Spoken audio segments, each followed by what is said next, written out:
Halo halo, selamat malam.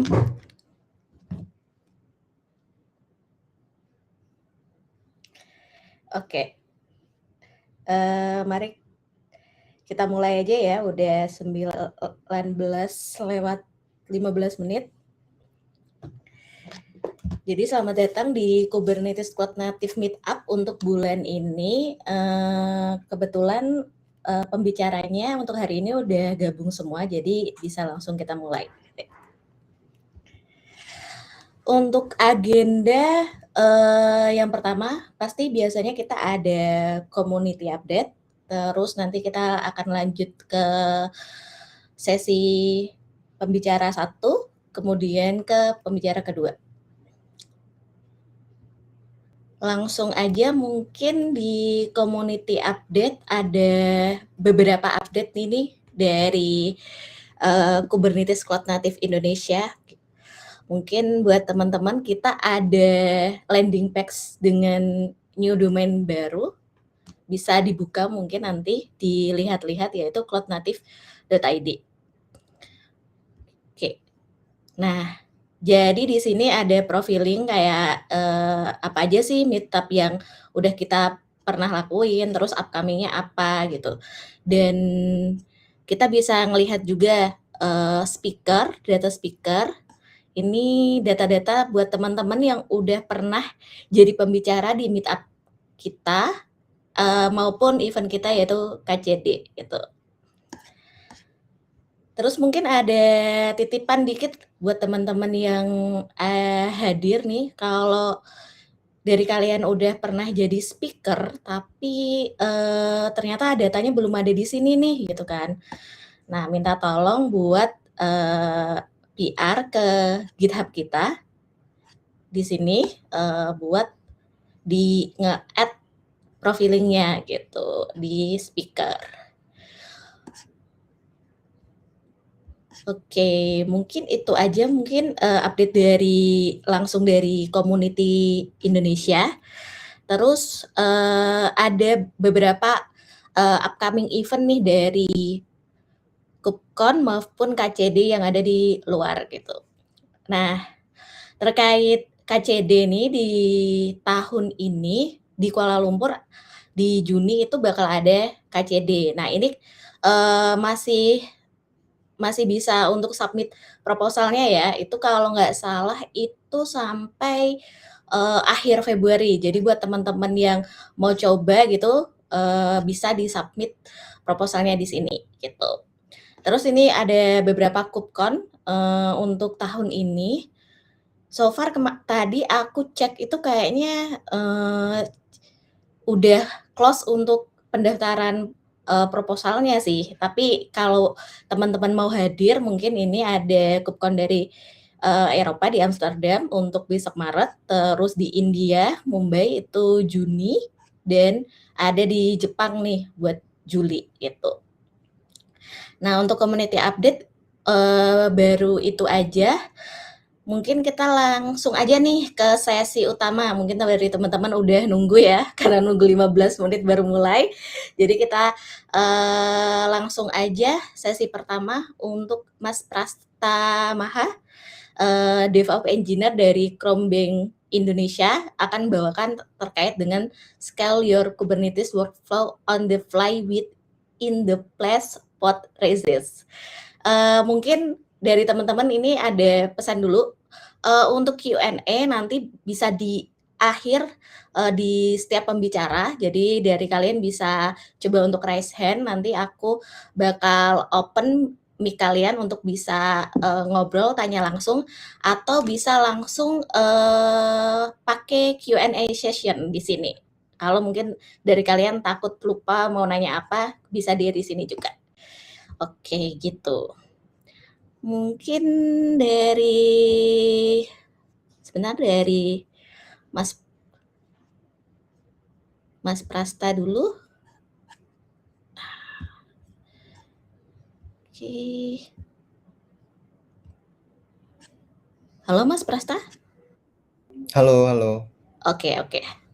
Udah siap, Mas? Aman. Perlu Aman. on cam nggak nih, Mbak? On cam lah, untuk pembicara on cam ya. Oke. Oke. Oke Silakan. oke, kelihatan nggak ya? Aman aman aman. Oke, thank you Mbak Puji untuk, introduce-nya, saya izin share screen dulu mungkin ya.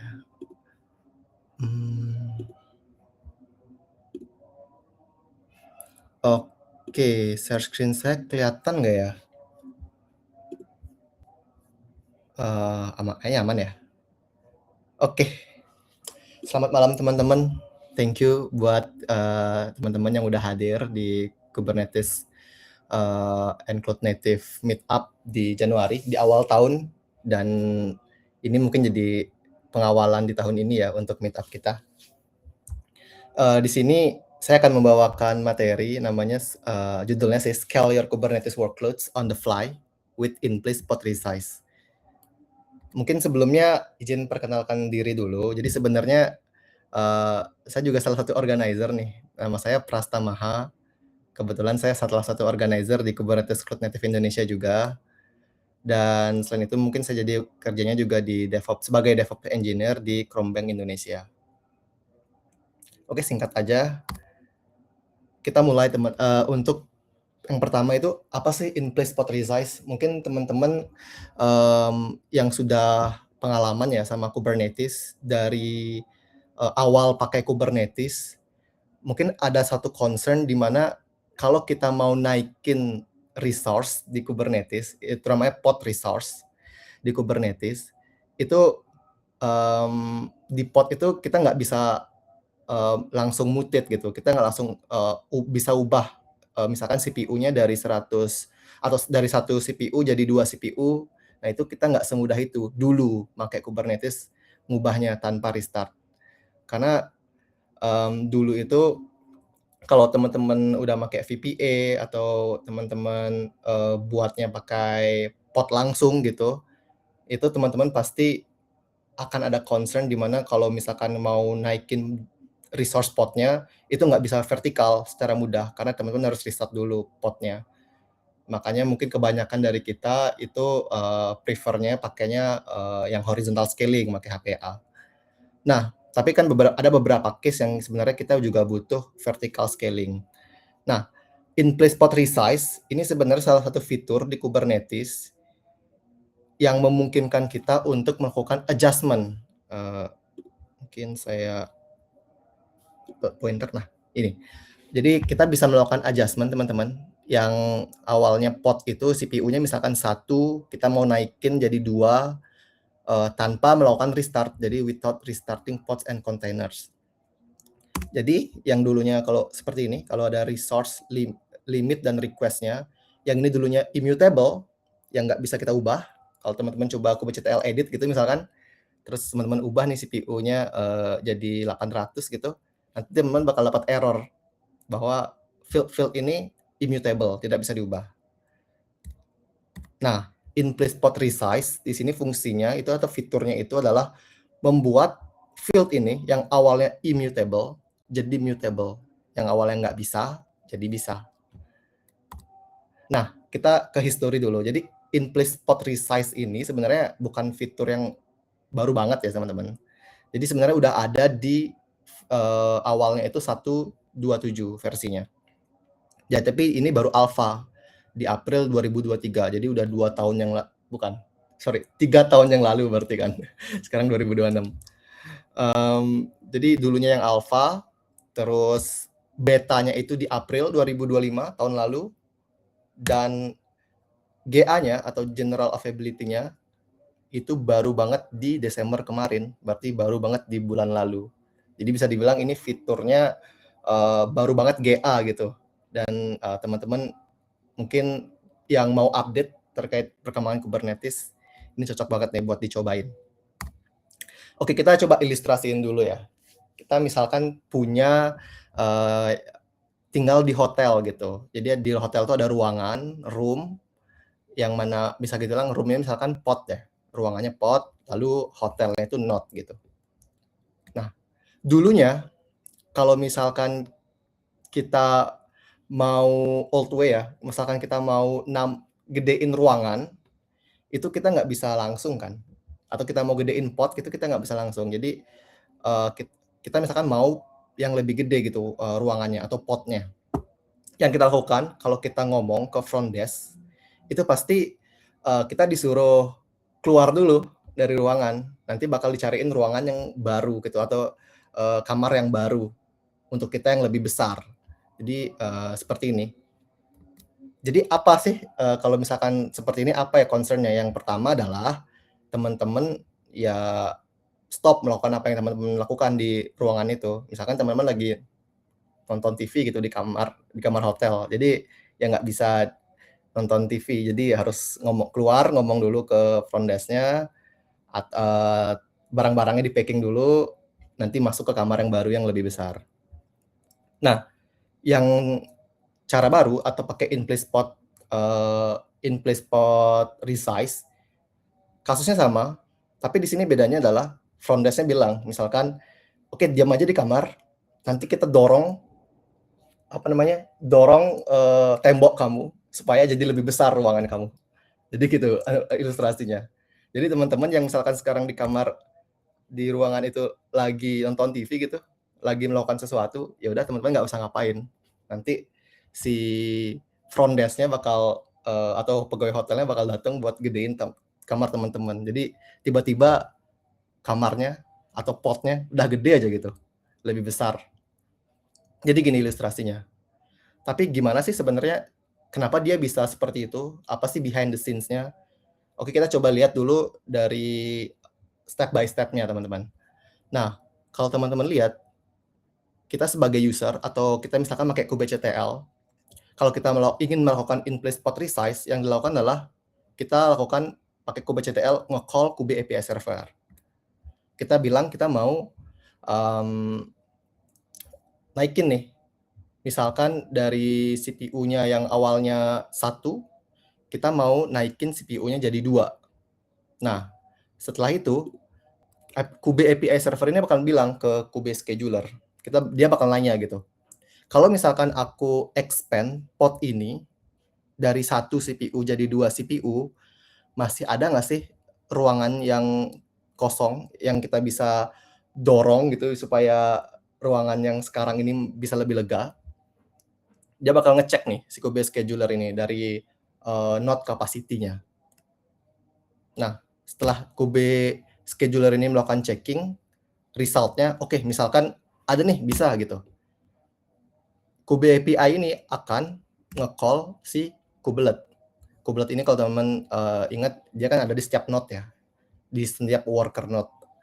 Jadi dia kube API server akan bilang ke kubelet, kubelet tolong dong lakukan in place pot resize yang untuk pot ini dari yang awalnya CPU-nya 1 jadi 2. Nah, nanti kubelet akan melakukan itu.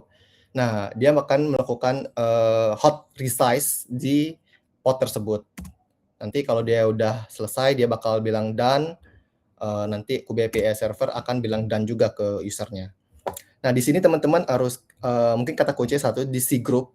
Jadi cgroup itu kan salah satu kernel Linux ya, fitur kernel Linux. Tadi kita coba bahas dulu ya.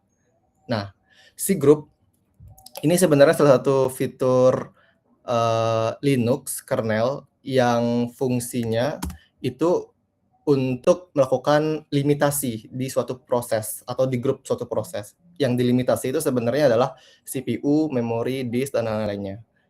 Ya sebenarnya konsepnya seperti kontainer ya kontainer itu sendiri. Jadi dia bisa melimitasi penggunaan resource di suatu proses. Kalau kita balik ke ilustrasi sebelumnya, jadi kalau pot itu tadi ruangan atau room, kamar, node itu hotelnya, cgroup itu kayak pembatasnya atau wall-nya atau temboknya gitu yang ada untuk setiap kamar.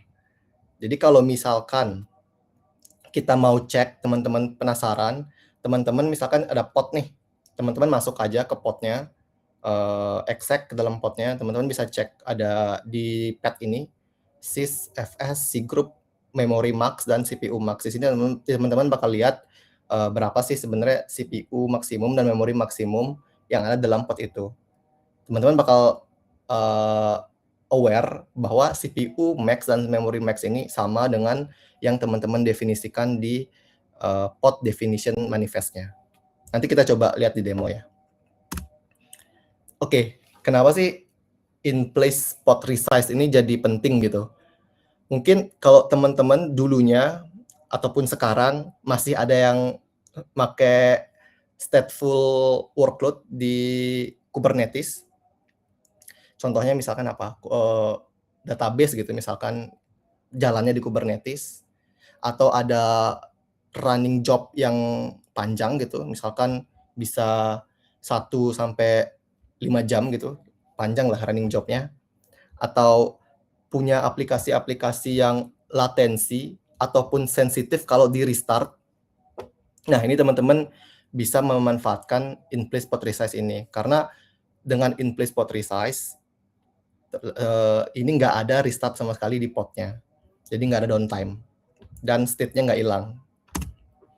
Yang kedua, kalau teman-teman punya allow application request more CPU startup and scale back down. Oke, jadi kalau teman-teman kasusnya itu punya aplikasi yang dia itu di awal aplikasinya running, itu dia misalkan CPU-nya nge-burst gitu, atau butuh CPU yang lebih tinggi. Misalkan tapi cuma di awal, nanti setelah aplikasinya selesai misalkan 5 menit kemudian, dia bakal turun gitu CPU-nya. Nah, ini teman-teman kasusnya kayak gini, teman-teman bisa manfaatkan in place pod resize. Karena kan kalau teman-teman ngeset request ataupun limitnya itu terlalu besar, jadinya ya buang-buang buang-buang ini aja kan, buang-buang resource aja. Karena kan cuma di awal tuh ngeburst-nya. Sedangkan nanti setelah 5 menit misalkan dia bakal turun lagi. Dan ini ada case-case seperti itu, teman-teman bisa manfaatkan si in place pod resize ini. Atau kalau teman-teman yang pakai service mesh, jadi teman-teman sekarang bisa nge-adjust resource dan limit khusus untuk sidecar-nya aja. Jadi misalkan lagi besar juga nih traffic-nya gitu. Teman-teman kalau misalkan mau adjust only container sidecar, bisa juga pakai si in place pod resize ini. Oke, kita coba lihat bagaimana sih in place pod resize ini bekerja. Yang pertama, itu ada yang namanya resize policy, teman-teman. Kalau teman-teman cek di dokumentasinya Kubernetes, di definitions-nya manifest-nya pod, sekarang ada yang namanya resize policy. Ya setara sama container ya. Jadi container, misalkan di bawahnya ini ada resize policy. Di Kubernetes 1.35, resource policy-nya ini, dia itu di set default-nya itu not required. Yang berarti kalau teman-teman udah pakai Kubernetes versi 1.35, teman-teman udah bisa memanfaatkan in place pod resize secara langsung tanpa ngapa-ngapain lagi gitu. Udah enabled by default lah. Di sini ada dua sebenarnya pilihannya, not required, ini defaultnya, atau restart container. Jadi kalau teman-teman tetap ingin melakukan in place pod resize, tapi tetap di restart gitu si podnya, bisa juga, teman-teman bisa atur di sini. Tapi kalau teman-teman nggak ngatur apa-apa, defaultnya not required. Ataupun ini nggak ada nih di manifest teman-teman, kalau teman-teman cek, ini berarti defaultnya not required. Oke, ada juga yang namanya key quality of service class. Ini yang teman-teman perlu aware juga. Jadi di Kubernetes itu pod yang di deploy di node itu sebenarnya ada klasifikasinya. Fungsinya itu untuk supaya Kube scheduler-nya tahu bagaimana menghandle resource di dalam node sebenarnya. Ada 3 sebenarnya, ada guaranteed, burstable, sama best effort. Tapi di sini saya nggak tulis best effort karena itu mungkin nggak berlaku ya kalau teman-teman pakai in place pod resize. Guaranteed ini apa? Guaranteed ini berarti kalau teman-teman buat pod, pertama kali buat pod, nge-apply pod, teman-teman kasih limit dan resource-nya itu sama value-nya. Jadi misalkan ini CPU-nya 100, limitnya request-nya 100, CPU-nya ini, memorinya juga sama. Teman-teman bisa perhatikan, ini beneran sama. Ini berarti QoS teman-teman, pod itu adalah guaranteed. Kalau burstable, ya bedanya adalah limits-nya itu lebih besar dibanding request-nya. Contohnya di sini limitnya CPU-nya itu 100, request-nya cuman 50. Memorinya 125 megabyte, memorinya 64. Jadi di sini ada perbedaan value antara request dan limitnya. Sedangkan tadi satu lagi saya bilang ada best effort, itu berarti teman-teman sama sekali nggak nge-config resource limit dan resource request gitu. Jadi makanya saya nggak tambahin di sini. Nah, ini bakal kepake kalau teman-teman pakai in place pod resize. Jadi teman-teman harus aware bahwa misalkan kalau pertama kali teman-teman itu pakai ngedeploy podnya itu guaranteed, teman-teman nggak bakal bisa waktu nge-resize itu jadi burstable. Jadi berbeda gini value-nya. Jadi kalau misalkan awalnya guaranteed, kita jadiin beda itu nggak bisa. Jadi ini teman-teman harus aware juga. Kita bisa lihat sebenarnya pod ini guaranteed atau burstable di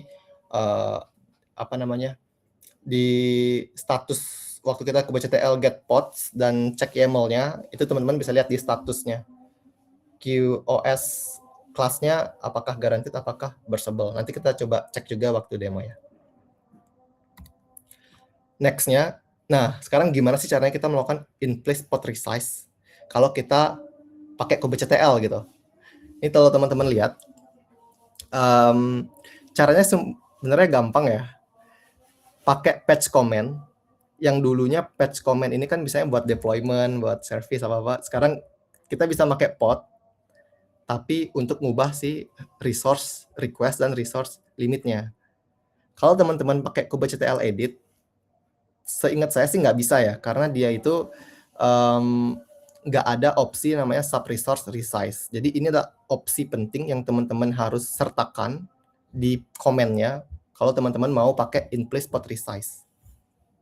Ini juga yang teman-teman perlu perhatikan adalah ya nama podnya, resource request-nya berapa, dan ini juga bisa pakai koma teman-teman, pakai memorinya berapa, bisa sekalian.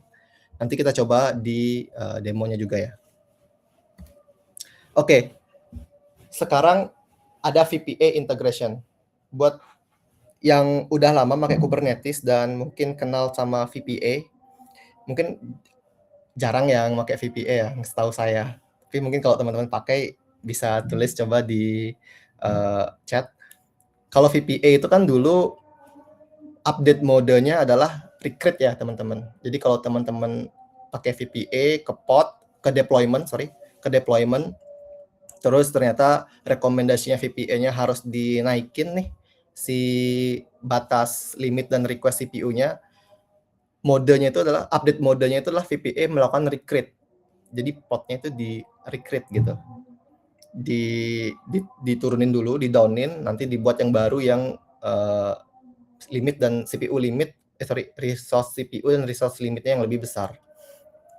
Nah, sekarang teman-teman ada yang namanya udah support VPA itu udah support in place or recreate update modenya. Jadi kalau teman-teman sekarang pakai VPA versi terbaru ya, yang paling update ada mode yang namanya in place or recreate yang teman-teman bisa pakai, yang mana ini memanfaatkan fitur in place pod resize. Jadi VPA sekarang bisa juga naikin si container atau pod request dan limitnya secara on the fly tanpa restart. Nah, tapi ini teman-teman bisa baca ada recreate-nya ya, or recreate. Jadi kalau dia merasa perlu di recreate, jadi dia bakal recreate gitu. Terutama kalau teman-teman di sini, saya balik lagi. Nah, kalau teman-teman di sini di restart policy-nya atau di resize policy-nya, teman-teman ada ngatur restart container gitu. Jadi dia bakal beneran pakai recreate. Nah, semenjak saya riset dan 18 Januari ya, baru minggu lalu, baru kemarin, in place akan ada namanya update mode in place sebenarnya. Cuman sekarang nih belum ada dan kayaknya masih dikerjain gitu sama maintainer atau developernya. Jadi kedepannya kemungkinan bukan kemungkinan lagi ya, kayaknya bakal ada sih memang, in place mode. Jadi yang sekarang adanya cuma in place or recreate, nanti ke depannya bakal ada update mode itu cuman in place gitu. Oke, kita coba demo kali ya. Mungkin saya coba hidupin dulu share screen-nya. Wait.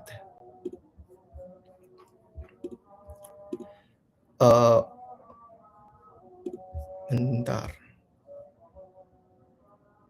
Share. Kelihatan nggak ya? Terminalnya kelihatan nggak ya? Semoga kelihatan lah ya. Oke, teman-teman, di sini saya ada satu cluster Kubernetes. Kalau teman-teman cek, sekarang saya punya 2 pod. Jadi ada pod yang burstable sama ada pod yang guaranteed. Nah, di sini kita coba yang burstable. Kita misalkan mau melakukan in place pod resize di yang burstable dulu deh.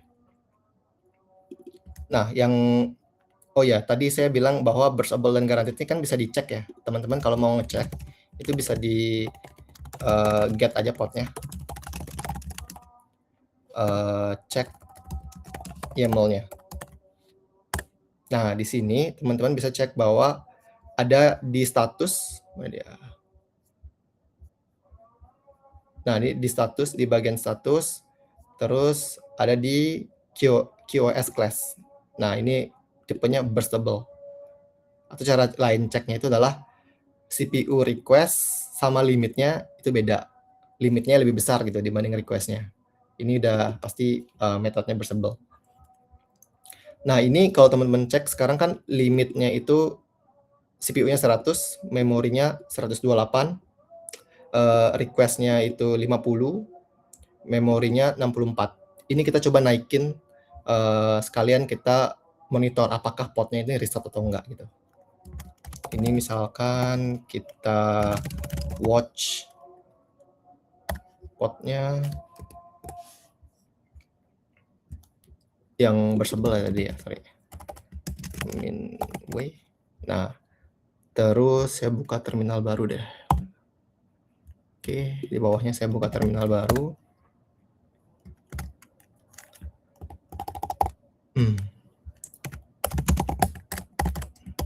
Oke, di sini saya udah punya comment patch-nya yang tadi.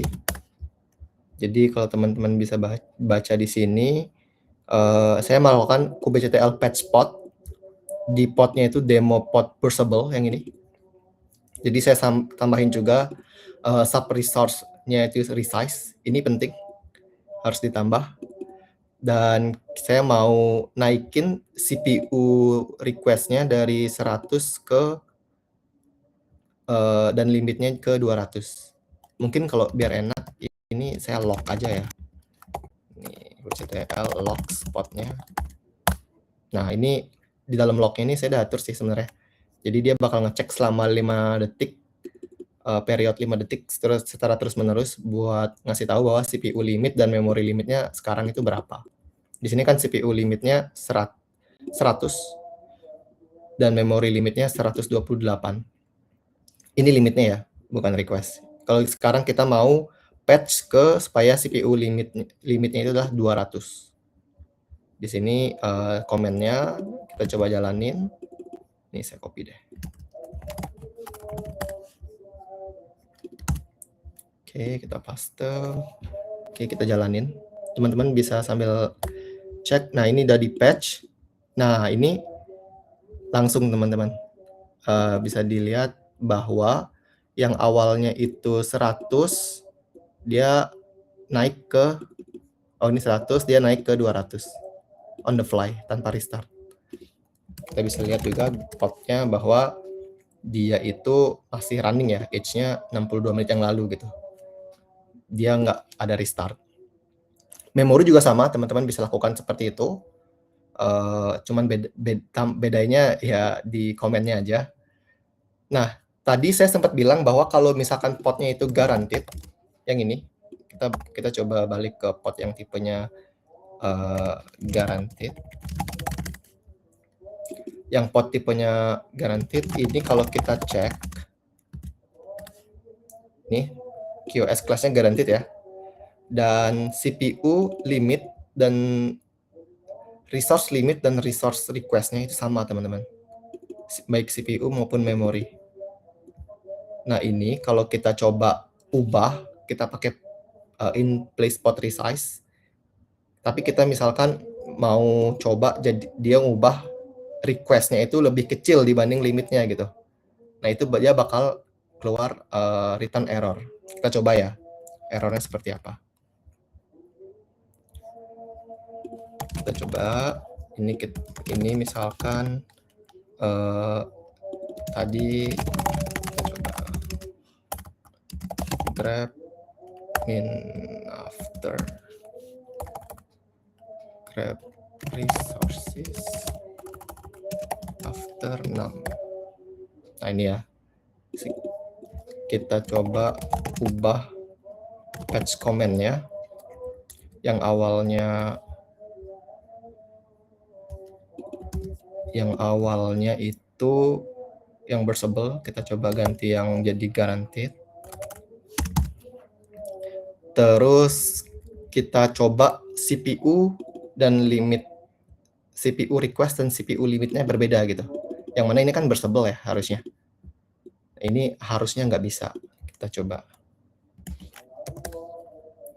Ini patch yang guaranteed, CPU sama limitnya dinaikin jadi 200. Yang mana sekarang limitnya kan 100 ya. Kita coba jalanin. Nah, di sini bakal dia bakal bilang bahwa yang pot QoS class nggak bisa diubah karena beda kelas gitu. Yang awalnya ini guaranteed, dia mau coba ngubah jadi bursable, itu dilarang, nggak bisa. Kalau misalkan kita ngubahnya tetap jadi guaranteed, ya bisa-bisa aja. Contohnya di sini komennya yang awalnya CPU-nya 100, kita ubah jadi 200 gitu. Ini saya ubah jadi 200. Nah, ini bakal bisa. Kalau kita cek potnya yang guaranteed, pakai komen sebelumnya aja. Nah, ini bakal berubah. CPU limitnya 200. Terus dia nggak ada restart. Masih sama potnya.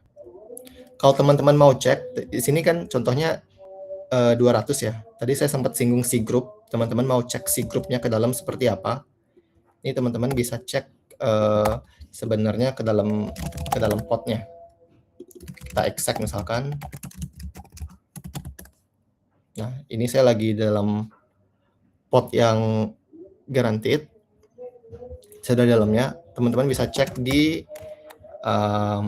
sysfs C group. Misalkan tadi CPU max. Nah, ini. Nah, ini teman-teman bisa lihat bahwa dia itu 200 milicore. Ini cara hitungnya dibagi aja ya. Jadi ini 200 milicore. Memori juga sama. Nah, ini kalau kita bagi 1204, nah kan 128 megabyte. Ini satuannya byte ya yang ini. Nah, jadi udah terbukti dia bisa. Mungkin kita coba satu lagi ya teman-teman. Gimana kalau case-nya kita nurunin si in place pot resize ini di bawah penggunaannya sekarang gitu. Contoh kita coba lihat penggunaannya sekarang itu. Ini keluar dulu. Nah, QCTL top pots. Nah, di sini ada khususnya memori ya. Kalau memori kita turunkan bisa jadi OOM. Kalau kita coba misalkan yang guaranteed nih. Ini sekarang 3 megabyte kan. Kita coba ubah dia di bawah 3 megabyte, di bawah penggunaannya sekarang. Apakah dia bisa atau enggak? Secara teori seharusnya dia tidak bisa. Kita coba patch.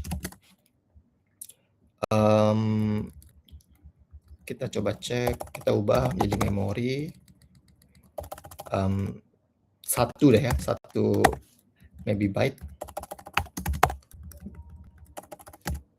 memori Oke, kita coba apply. Sorry, dijalanin harusnya. Patch. Oke, ini komennya bisa dijalanin, tapi apakah dia ke-apply? Pertanyaannya. Kita lihat di yang guaranteed, kita coba cek pakai komen sebelumnya di resource-nya apakah dia berubah jadi 1 atau enggak. Oke, kalau teman-teman cek, ternyata dia nggak berubah. Kenapa? Karena in-place pot resize ini dia tetap nge-respect penggunaannya sekarang sebenarnya teman-teman. Jadi, kalau misalkan penggunaannya sekarang itu lebih besar dibanding value yang kita set di in-place pot resize, si Kube scheduler nggak bakal nge-replace pot tersebut. Dan dia akan muncul error, teman-teman. Kalau teman-teman mau cek, itu teman-teman bisa cek di sini. Yang pot guaranteed, ini saya turunin dulu deh. Nah, di sini kalau teman-teman ke atas, di condition-nya, nah ini dia bakal ada error bahwa cannot decrease memory limits. Nah, jadi karena penggunaannya sekarang itu di atas dari yang di in-place pot resize tadi, value yang kita set. Ini memory limit below current usage. Nah, teman, jadi dia ngegagalin gitu dan nggak ngebolehin bawa in-place pot resize ini. Mungkin itu dari demo. Untuk penggunaan VPA, mungkin saya nggak bakal demonya, jadi biar nggak kepanjangan. Tapi ini adalah in-place pot resize-nya bekerja gitu. Coba saya sharing lagi slide-nya. Oke. Tapi teman-teman harus aware ya, nggak semua fitur yang baru, terutama datang tanpa limitasi gitu. Jadi ada beberapa limitasi kalau teman-teman pakai in-place pot resize ini, dan teman-teman harus aware. Yang pertama adalah bahwa in-place pot resize ini cuma bisa sekarang itu pada CPU dan memori. Kalau teman-teman pakai, misalkan sekarang kan banyak nih penggunaan GPU gitu yang ada di resource dan request-nya. Nah, itu belum bisa sekarang untuk di in-place pot resize. Yang kedua, yang tadi yang kita coba demoin, bahwa in-place pot resize ini nggak bisa untuk kalau teman-teman mau ngubah di bawah dari aktif current usage-nya. Dia bakal kasih error state bahwa sekarang ini aktif penggunaannya itu di atas dari yang kamu set gitu loh. Jadi dia nggak bakal diubah. Selanjutnya yang tadi kita demo juga, bahwa kita nggak bisa nge-resize kalau tipe potnya itu yang awalnya guaranteed jadi burstable gitu. Yang awalnya CPU memory request dan CPU memory limitnya itu sama gitu. Kita mau coba in-place pot resize jadi value-nya berbeda, itu nggak bisa. Ini yang selanjutnya, kalau misalkan teman-teman mau coba nge-decrease memorinya, sebenarnya in-place pot resize atau Kobe scheduler juga, dia tuh akan coba best effort aja teman-teman. Kalau sekiranya dia tuh mepet banget gitu sama penggunaannya dan kemungkinan OOM, dia mungkin nggak bakal diturunin. Jadi ini tergantung lagi sama penggunaan si aktif kontainernya tersebut. Nah, ini yang paling penting. Teman-teman kalau mau pakai in-place pot resize, terutama untuk memori ya, misalkan mau naikin atau nurunin memori, ini kalau teman-teman pakai yang jalan di pot tersebut itu aplikasinya itu pakai beberapa runtime, contohnya Java, Node.js, itu mungkin nggak bakal segampang itu. Kenapa? Karena kan di Java ataupun di Node.js itu udah ada heap yang diatur, heap memory yang diatur saat pertama kali aplikasi itu berjalan kan. Jadi kalau misalkan nih, oke, memang sih bisa jadi in-place pot resize ini bisa aja naikin memory potnya. Jadi yang awalnya misalkan dari 1 GB jadi 2 GB gitu, dinaikin. Tapi aplikasi yang berjalan di dalamnya itu nggak bakal bisa nge-consume 2 GB karena aplikasi tersebut contohnya Java udah di-set di Java virtual machine-nya itu cuman boleh make 1 GB memori. Nah, itu jadinya teman-teman harus cek juga runtime aplikasi teman-teman yang teman-teman gunakan di untuk berjalan saat ini, apakah ada yang kasusnya seperti ini. Contohnya kalau teman pakai Java atau JS itu dia ada heap memorinya yang diatur saat pertama kali pod itu dijalankan atau aplikasi itu dijalankan. Jadi nggak bisa on the fly banget nih aplikasinya bisa nge-consume langsung jumlah memori yang dipakai di in-place pod resize. Tapi untuk CPU harusnya semua runtime aplikasi itu dia bisa langsung ya on the fly untuk CPU kasusnya. Tapi untuk memori beberapa runtime belum support. Oke, mungkin itu aja dari saya. Mungkin kalau teman-teman mau connect bisa cek ke LinkedIn di Prastamaha atau bisa ke Telegram juga kalau mau nanya secara personal. Atau mungkin kalau teman-teman ada pertanyaan tentang materi ini, tapi sesinya udah selesai gitu, bisa teman-teman tanya di grup Kubernetes and Cloud Native Indonesia. Nanti saya tag aja saya di sana. Saya bakal jawab di grup juga. Kebetulan saya juga beberapa kali nulis di Medium. Kalau teman-teman mau cek tulisan-tulisan saya bisa ke medium.com/prasamaha. Jadi sekian teman-teman dari saya. Selanjutnya mungkin Q&A ya. Ada yang nanya nggak ya? Oke, mungkin kalau ada yang mau nanya secara langsung bisa raise hand ya, nanti kita allow buat bisa ngobrol gitu. Nah, ini dari Q&A udah ada beberapa pertanyaan juga sih Mas Pras, mungkin mau langsung dijawab kah? Boleh. Oke. Ini saya yang baca ya pertanyaannya atau gimana? Iya, iya. Oke. Dari Mas Teguh ya. Tadi saya kelewatan mau bertanya jika guaranteed can resize to burstable, but guaranteed resize to guaranteed bisa nggak ya? Bisa Mas Teguh. Jadi guaranteed ke guaranteed itu bisa. Misalkan sekarang CPU dan memorinya itu misalkan CPU-nya misalkan 100 milicore gitu di request-nya, di limitnya juga 100 milicore. Kalau misalkan Mas Teguh tadi nanti mau naikin jadi 200 keduanya ya, tapi ya request dan limitnya ya jadi 200 itu bisa. Tapi kalau berbeda value-nya itu nggak bisa, itu yang nggak bisa. Kalau guaranteed ke guaranteed ya. Itu untuk Mas Teguh. Ada yang kedua, Mas Ridwan. In place pod resize ini apakah sudah diimplementasikan di Chromebang? Wah, pernah lah ya pertanyaannya ya ke Chromebang. Jujur saat ini belum di Chromebang. Mungkin ada beberapa keterbatasan tadi yang saya sebutkan. Salah satunya applicable ke Chromebang, jadi belum bisa digunakan gitu di Chromebang.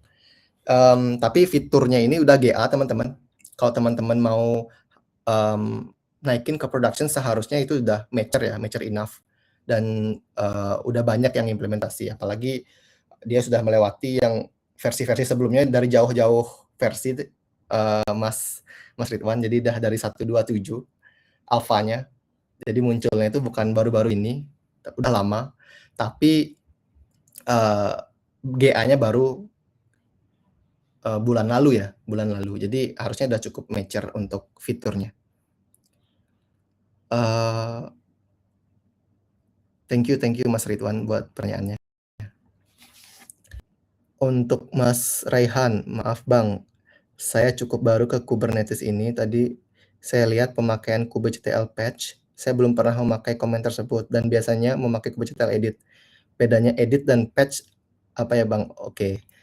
Bedanya kalau kubectl edit mungkin Mas Raihan bisa langsung ini ya, interaktif ya. Kubectl edit bisa ada muncul nanti manifestnya, Mas Raihan bisa interaktif untuk edit di situ, ada editornya nanti. Untuk kubectl patch itu nggak ada Mas Rehan. Jadi Mas Rehan harus kayak tadi, bisa saya back nggak ya? Nah, kayak gini, Mas Rehan harus definisiin field mana yang mau diubah gitu di resource-nya. Misalkan tadi saya mau ngubah potnya kan. Nah, potnya ini yang saya mau ubah adalah cuman untuk di resource request ataupun resource limitnya. Nah, jadi spesifik untuk beberapa field gitu. Nah, itu kita bisa pakai kubectl patch. Nah, khususnya di in place pot resize, Mas Rehan sekarang baru bisa pakai patch gitu. Kalau mau pakai kubectl ya, nggak bisa pakai edit. Karena Mas Rehan harus ngedefinisiin ada parameter yang namanya sub resource. Ini Mas Rehan harus definisiin. Kalau misalkan ini yang nggak didefinisiin, patch resource-nya itu bakal terutama untuk in place patch resource itu bakal gagal gitu. Semoga menjawab ya Mas Rehan. Ada dari Mas Herbert. Ketika in place updates mengubah CPU atau memory limits pada pot yang sedang dikelola oleh HPA, bagaimana dampaknya terhadap metrik persentase utilisasi yang digunakan HPA untuk keputusan scaling? Oke, ini menarik ya. Ini kalau misalkan HPA kan sebenarnya dia nggak ngecek deployment ya, Mas Herbert. Dia ngeceknya langsung pot nih. Kalau misalkan kita gabungin HPA sama VPA, ini menarik. Ini juga jadi pattern yang bagus. Yang terjadi adalah percentage HPA-nya bakal di-adjust, nyesuaiin gitu. Karena kan memory limit, HPA itu kan sebenarnya ngebacanya memori ataupun CPU request ya, bukan limit. Nah, karena misalkan kita pakai in place pot resize, pakai VPA lah misalkan untuk automate in place pot resize-nya, HPA-nya juga bakal nge-adjust si metriknya. Jadi misalkan awalnya CPU nih, misalkan CPU-nya itu 50/80 lah gitu misalkan. Jadi sekarang penggunaannya itu 50% dari 80% yang kita set di HPA gitu. Nah, kalau misalkan VPA-nya udah naikin si memori ataupun pot request-nya, si HPA ini bakal jadinya bukan ke-trigger sih, lebih ke nge-adjust aja gitu. Misalkan yang tadinya metriknya usage-nya 50% jadi turun gitu, misalkan jadi 30% gitu. Jadi dia bisa saling kerja sama lah. Nggak harus misalkan kalau udah pakai VPA, cuma bisa VPA aja, HPA nggak boleh dipakai, nggak gitu juga. Bisa dikombinasikan. Oke, semoga menjawab ya Mas Herbert. Oh, ada pertanyaan satu lagi nih.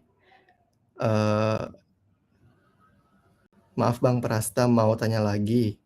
Di use case apa kita menggunakan in place pot resize ini? Kemudian apakah bisa diotomasi? Oke, ini kita balik lagi ya ke use case-nya. Nah, ini Mas siapa tadi? Sorry, Mas Rehan ya. Mas Rehan, kalau misalkan sekarang di cluster Kubernetes-nya Mas Rehan itu ada aplikasi yang sifatnya itu stateful. Contohnya misalkan ada database gitu yang running di Kubernetes, atau punya aplikasi yang sifatnya itu job, tapi dia itu lama atau long running job, jobnya runningnya lama gitu. Ataupun aplikasi-aplikasi yang mungkin nggak bisa direplika gitu. Jadi cuman ada satu gitu misalkan.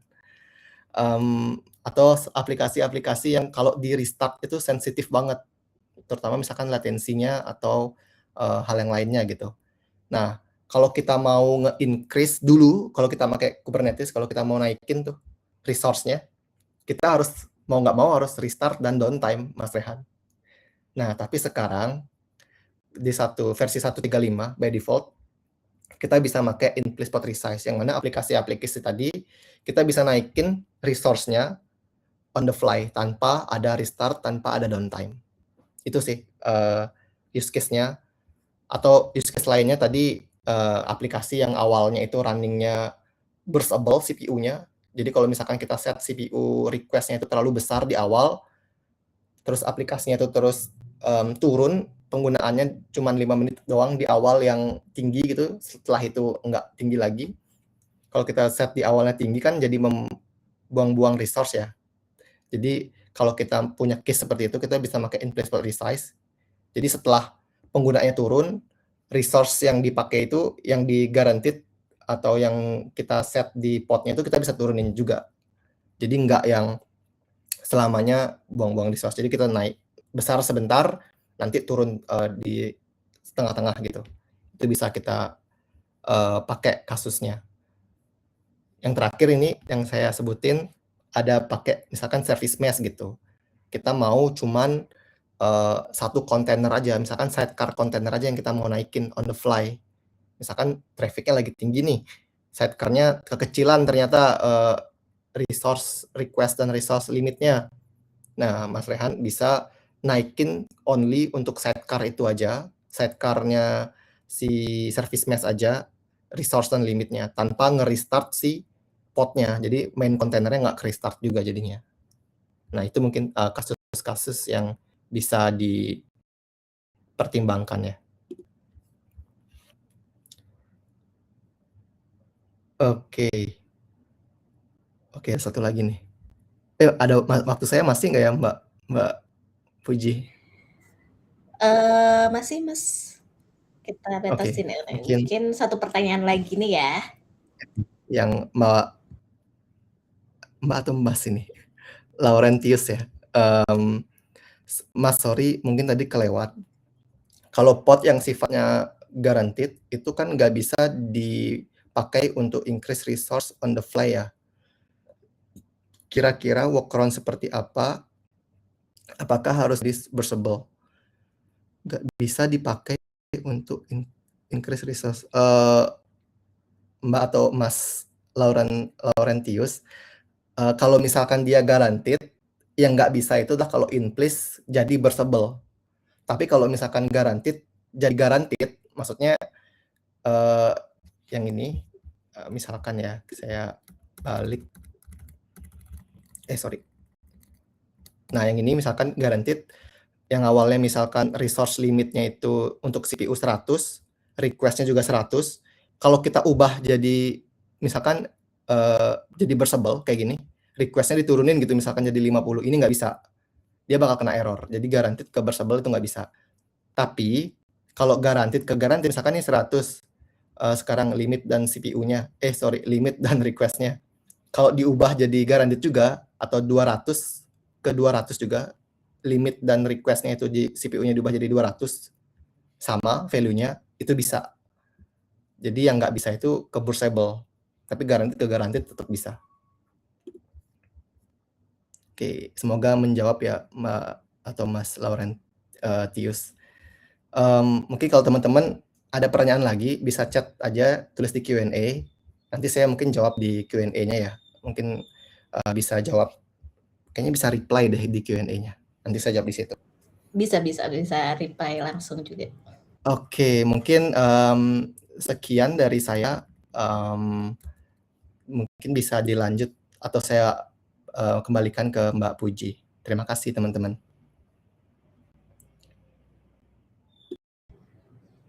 Oke.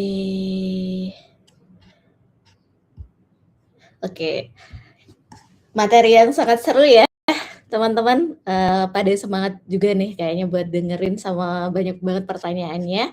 Terima kasih Mas Prasta udah bawa knowledge baru buat kita. Jadi bisa langsung nih nanti dicoba untuk POC, in place pot research itu bisa digunain buat case-case apa aja.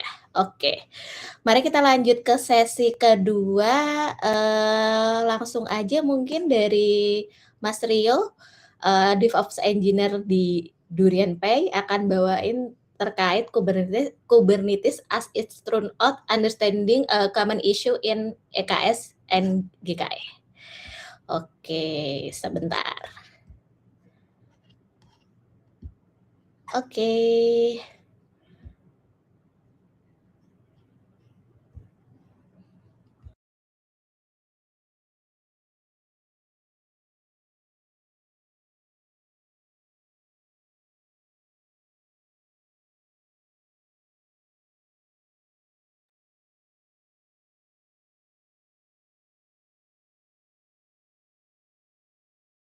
Oh, oke. Halo?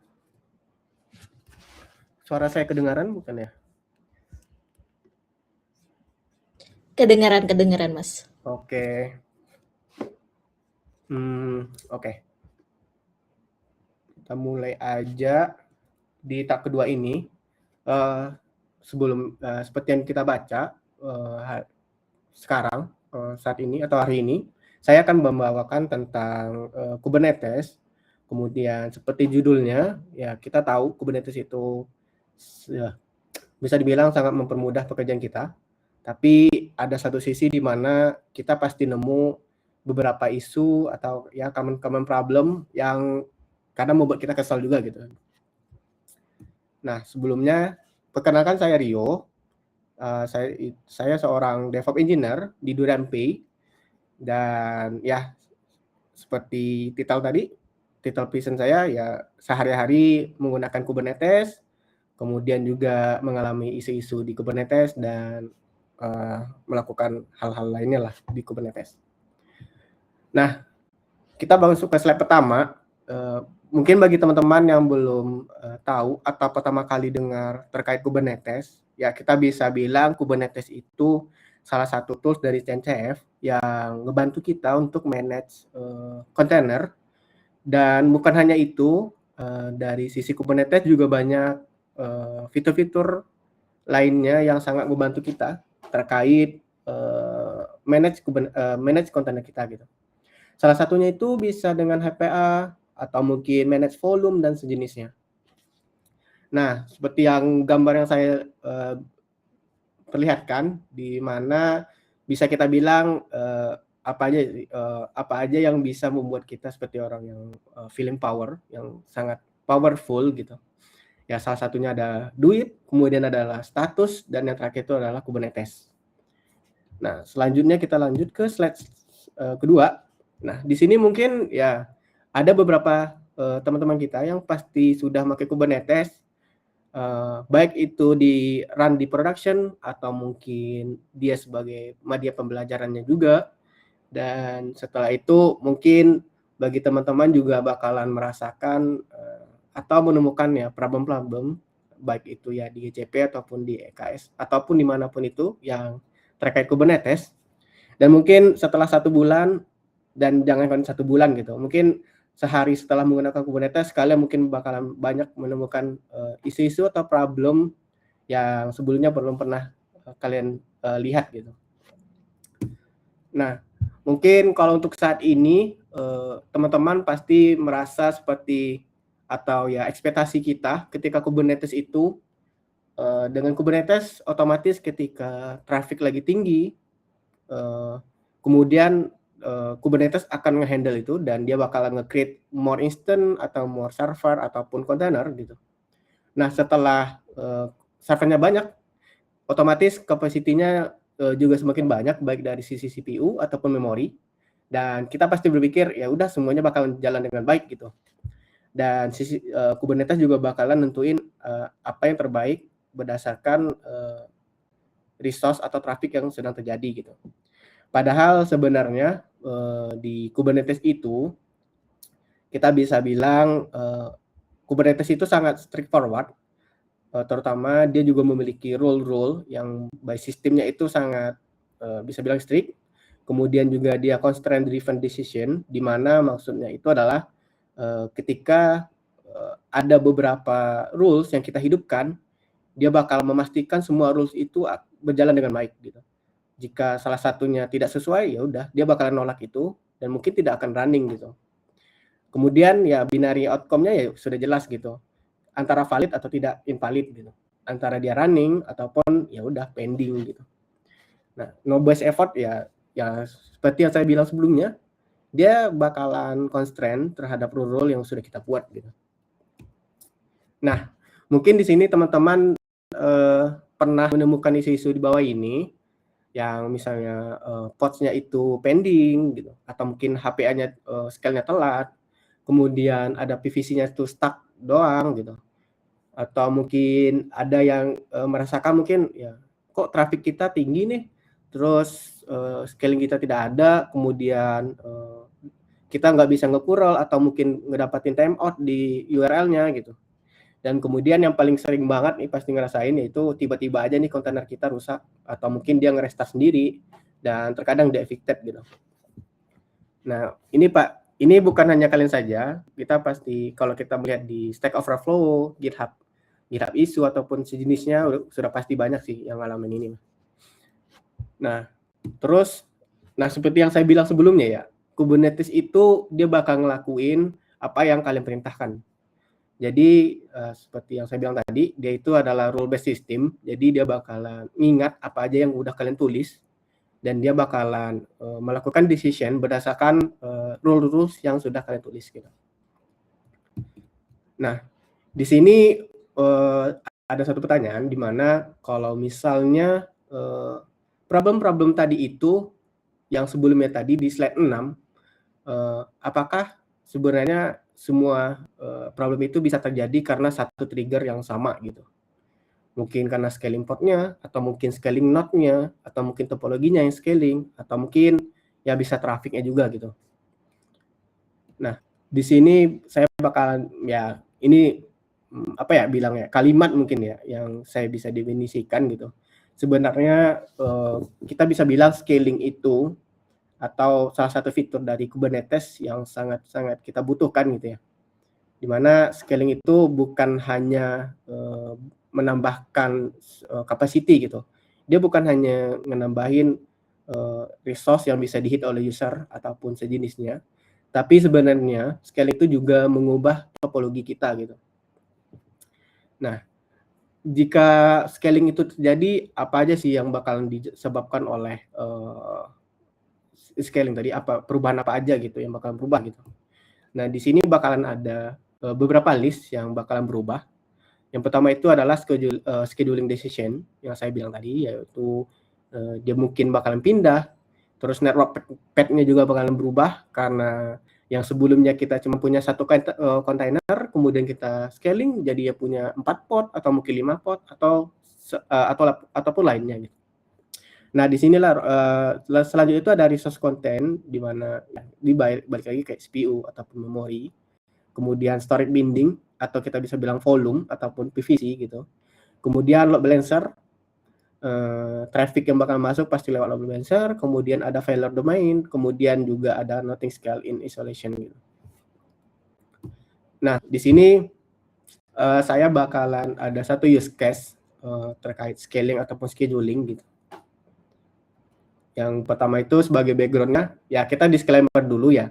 Sebenarnya setiap company ataupun setiap company pasti memiliki bermacam ragam infra dan bermacam ragam bentuk dari isi infranya itu sendiri gitu dan cara konfigurasinya.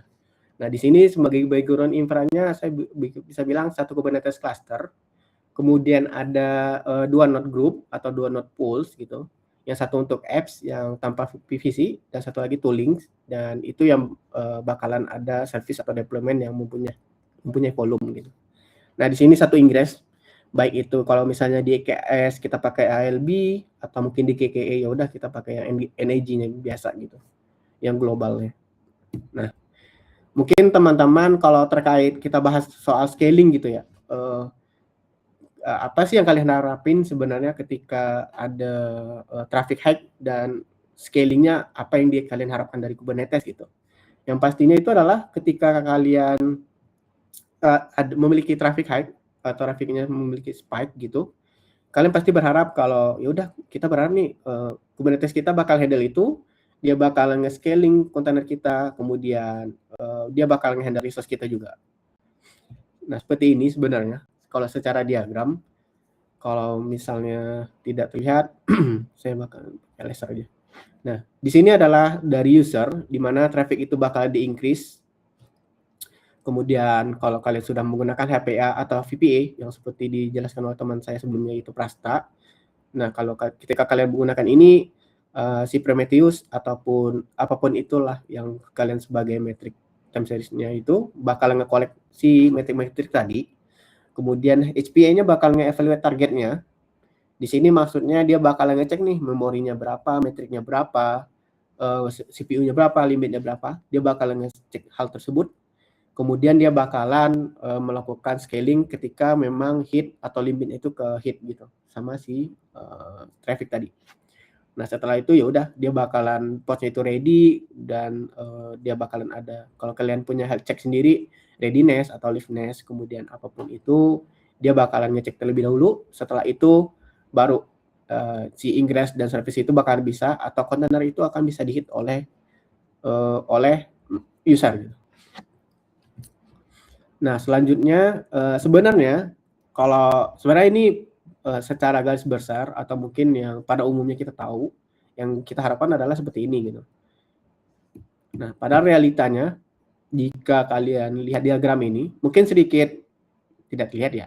Nah tapi saya bakal jelasin dan lihat secara kursor aja. Nah di sini kita bakalan bilang pressure-nya atau apa yang terjadi dengan infra kita itu, atau resource-nya itu bakal naik atau trigger-nya itu bakal terjadi karena apa gitu sebenarnya. Salah satunya adalah traffic spike, kemudian ada CPU ataupun memory pressure, kemudian ada replica limit, ada PDB juga kalau teman-teman pakai juga, terus ada infra constraint. Nah, contohnya infra constraint itu adalah IP. Kalau misalnya di AWS kalian menggunakan VPC CNI, atau di GCP kalian menggunakan Calico, ataupun sekarang Cilium yang terakhir ya gitu. Kemudian ada zone. Kalau mungkin teman-teman di production pasti menggunakan 3 zone, yaitu zone A, zone B, zone C gitu ibaratnya. Nah, itu juga mempengaruhi terkait scheduling juga. Kemudian ada PVC, volume, yang dimana pasti akan dipakai oleh stateful cell yang perlu database atau volume sendiri gitu, persistent volume. Nah, jika hal itu terjadi sebagai yang men-trigger scheduling ataupun scaling kita tadi, nah seperti yang saya bilang tadi, si HPA pasti bakalan nge-evaluate metric tadi di di Prometheus. Nah itu bakalan di-evaluate sama dia, kemudian HPA bakalan nge-sync loop ke scheduler. Nah di scheduler inilah semua hal akan terjadi sebenarnya. Apapun itu, mulai dari IP, mulai dari zone, mulai dari PVC atau CPU dan memori dari current infra kita yang ada. Misalnya kita cuman punya 2 CPU dan 4 memori GB RAM gitu. Ya udah, kalau misalnya limitnya ke hit dan portnya tidak melebihi limitnya tadi, dia bakal scaling dan otomatis node-nya itu juga bakalan terbebani sehingga bertambahlah si usage-nya dari memori tadi. Nah, di sini bakalan si scheduler itu akan melakukan evaluate terhadap coming pressure tadi, dan ya apapun itu yang tadi saya bilang. Dan selanjutnya dia bakalan evaluate dulu nih. Pertama, kalau misalnya dari sisi node itu bakalan cukup gitu ibaratnya, dia bakalan fit terlebih dahulu. Di sini dia cuma langsung menjalankan atau melakukan kubelet akan nge-start podnya atau kontainernya. Sebelum itu tapi dia bakal ngecek dulu atau ngepastiin dulu nih IP itu kita punya IP available nggak ya sebenarnya gitu.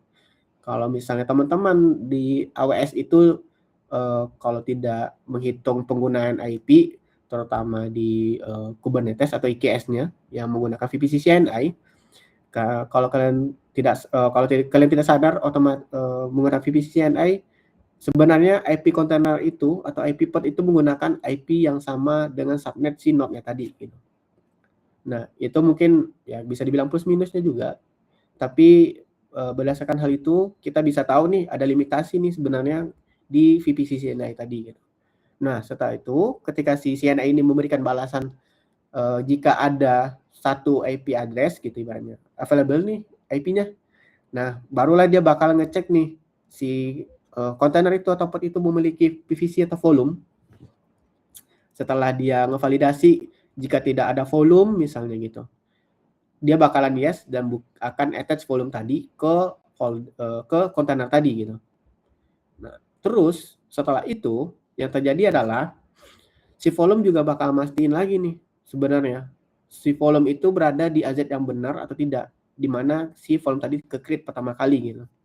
Misalnya yang sekarang kita yang pernah sering kejadian itu adalah ketika teman-teman punya satu volume di zone A, kemudian si podnya itu atau kontainernya itu restart, bisa jadi si pod tadi bukan running di zone A lagi, tapi di zone B.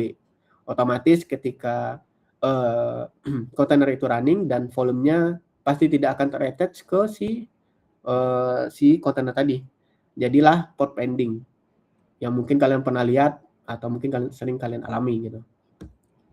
Nah, setelah itu balik lagi, kalau misalnya VPC CNI tadi itu tidak ada VPC CNI atau IP available, kemudian kita bisa lihat pasti ada pod pending juga gitu di sini.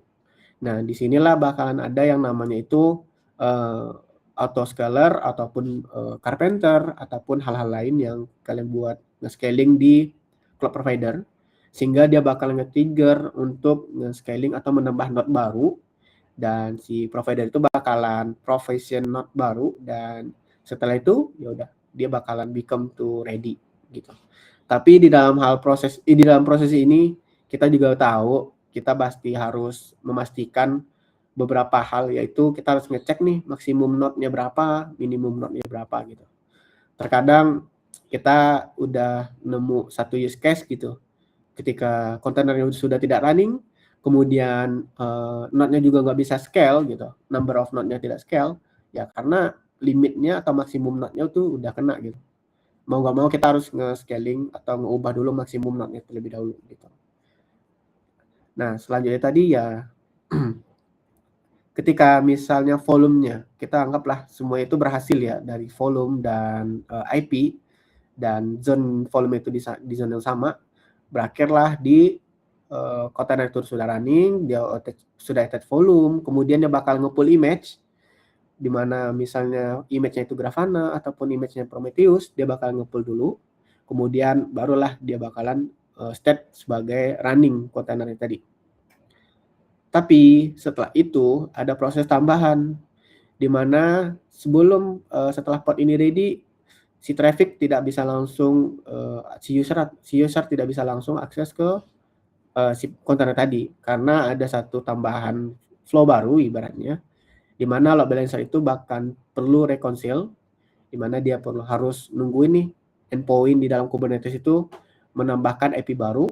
Kemudian kalau di GCP NAG-nya harus menambahkan IP address si kontainer tadi, atau di AWS itu harus nungguin target grupnya menambahkan IP kontainer tadi yang baru gitu. Nah, sebenarnya ini mungkin yang secara realitanya ya. Nah, mungkin setelah ini, setelah penjelasan saya tadi, mungkin kalian mungkin bertanya ya, kenapa saya cuman bahas satu use case doang, yaitu scheduling ataupun problem-problem terkait HPA gitu. Nah, dan saya juga sudah menjelaskan tadi ya sebelumnya, sebenarnya di dalam diagram tadi itu sudah termasuk semua problem yang ada di poin 6 tadi, di slide 6 tadi. Yang pertama itu adalah pod stay pending, kemudian ada PVC stuck forever, kemudian ada pod pending lagi karena IP-nya habis, dan atau mungkin podnya restart karena evicted, dan salah satu di sini juga ada pod running tapi tidak bisa di hit traffic atau no traffic yang dari user, dan selanjutnya itu ada yang ingress timeout gitu, kalau misalnya dia gagal nge-update nih dari LB-nya. Nah, mungkin kalian juga pernah lihat yang tadi nih, HPA-nya tuh scale-nya lama banget gitu. Ya udah, ini karena dia tidak punya node baru gitu. Jadi dia makin delay lagi permasalahannya. Nah, terus ada juga yang node is ready tapi workload-nya file. Nah, itu biasanya karena kadang gagal pull image, kemudian ada yang namanya proses bootstrap dari si node baru tadi juga ada gitu. Nah, sebenarnya itu adalah semua hal yang sudah saya bahas ya, termasuk use case tadi, 6 use case problem tadi. Dan ya, selanjutnya ini paling ada beberapa cara ya untuk biar gampang kita nge-trace problem tadi yang sudah ada tadi ya. Salah satunya kita baca dari sebelah kiri, yaitu bisa kita bilang problemnya apa, kemudian apa yang harus kita cek pertama kali, kemudian cek lanjutannya apa, dan di cloud resource-nya itu apa gitu. Di sini ada pod pending, yaitu kita harus ngecek dulu nih pod event-nya. Dia tuh kenapa, apakah bisa karena memori ataupun yang lainnya gitu. Kemudian ada node capacity kalau terkait itu memori, dan kita bisa bilang juga kalau misalnya terkadang kena affinity atau node selector dia tidak ada nih node-nya capacity nggak ada gitu. Ya udah kita harus cek lagi nih dari node group-nya. Apakah ada node group yang available atau kuota dari node group itu masih bisa nampung si port yang pending tadi gitu. Kemudian ada HPS scale ini. Nah, ini lebih ke apa ya? Proses dari scaling tadi gitu. Yang pertama itu kita harus ngecek dulu nih HPS statusnya. Nah, HPS statusnya itu apa? Apakah mungkin metriknya salah? Kemudian apakah kita lupa ngeset maksimumnya terlalu gede atau minimumnya terlalu kecil gitu. Itu harus dicek lagi. Kemudian yang terakhir adalah matrix delay gitu. Karena dua hal ini pasti bakalan saling jalan sih. Ini pasti bakalan kena karena mungkin teman-teman pernah merasakan lagi di jam 17.00 gitu ibaratnya. Traffic lagi high. Nah, node barunya tuh baru scaling di jam 7:05 gitu. Itu kan lumayan lama ya, 5 menit. Itu udah pasti bakalan banyak error juga, error 500 atau ya error 500 udah pasti banyak sih. Nah, itu disebabkan karena ya delay. Terus flow dari scaling itu juga lama gitu sebenarnya. Jadi harus diperhatiin juga terhadap scaling ini. Kemudian kita lanjut ke yang PVC stuck atau volume yang stuck ini. Nah, di sini kita harus lihat dulu nih PVC eventnya apa gitu. Nah, ini kenapa dia nggak bisa ke attach? Yang pertama itu pasti kalau bentuknya itu STS ataupun itu container, jangan lupa volume itu hanya bisa di attach ke satu pot ataupun container gitu. Kalau misalnya dia pakai yang GP3 ataupun yang biasa gitu, bukan yang share volume gitu. Nah, itu sudah pasti harus dicek. Kemudian yang kedua adalah volume zone-nya.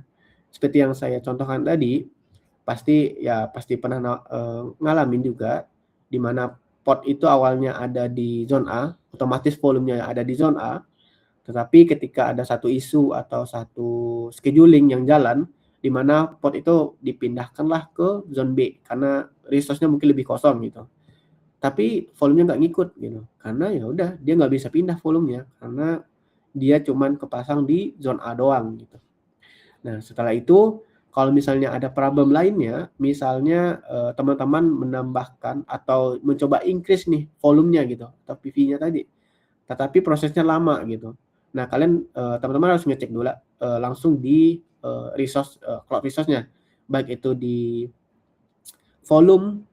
Di volume itu kalian bisa lihat nih statusnya lagi modify atau tidak. Kemudian kalau memang tidak bisa ke trigger, kalian mau tidak mau bisa langsung aja modif di AWS resource-nya gitu atau di GCP resource-nya. Nah, terus ingress timeout.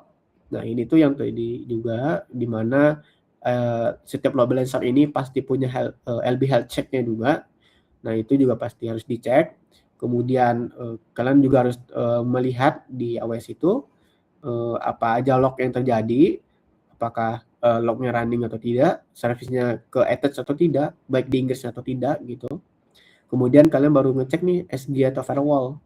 Nah, di SG atau firewall ini sebenarnya juga ada beberapa kalimat ya. Kalau di dalam Kube itu bisa kita bilang service-nya gitu. Nah, di service itu kepasang nggak ya atau di endpoint-nya itu endpoint si service tadi, deployment tadi udah ada IP baru tadi nggak ya, IP baru tadi nggak ya gitu. Kalau misalnya tidak ada, otomatis kalian harus memastikan lagi apakah IP dari kontainer baru tadi itu udah ada atau tidak gitu. Nah, selanjutnya di cloud resource itu pasti ALB atau GCLB ya, Global Load Balancer gitu. Kemudian di sini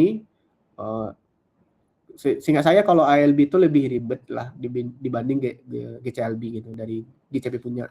Karena kalau di GCLB itu kalian cuma perlu ngecek di energy-nya doang gitu.